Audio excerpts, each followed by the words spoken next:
Bonsoir et bienvenue. Le rapport des assises nationales dénommé Journée de vérité et de pardon a été présenté ce mercredi 24 août 2022 au président de la transition, le colonel Mamadi Doumbouya, au palais Mohamed V, en présence du médiateur de la CEDEAO, Thomas Boniaï. Au cours de cette cérémonie de remise officielle, le Comité national des assises a recommandé la réduction du nombre des partis politiques en Guinée. Fodé Bakary Dansoko était sur place à suivre son compte rendu. Comme prévu, le Comité national des assises a procédé à la remise du rapport définitif des assises nationales dénommé Journée de vérité et de pardon au président de la transition.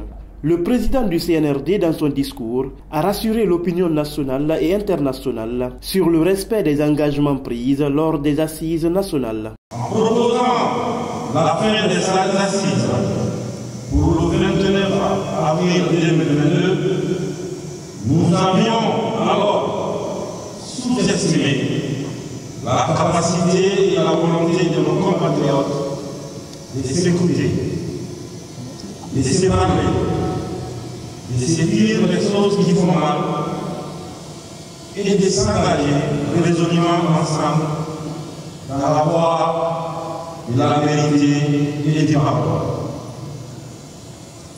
La décision de reporter les conclusions des travaux du Comité national des assises s'imposait alors comme une nécessité absolue pour permettre aux Guinéens et aux Guinéens d'ouvrir davantage avec prudence et peut-être même avec appréhension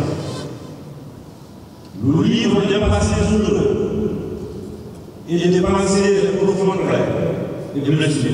Certains acteurs sociopolitiques présents à cette cérémonie ont exprimé leurs attentes vis-à-vis de ces assises nationales. Nous attendons également, au-delà de cette vérité, que certains actes qui ont été posés à l'égard des Guinéens, qui méritent qu'il y ait une justice, que cette justice soit implémentée. Qu'il y ait dans une large mesure un comité d'experts pour étudier l'histoire de la Guinée à travers les archives. Pour préserver la transparence, il faut donner la priorité à celle-là.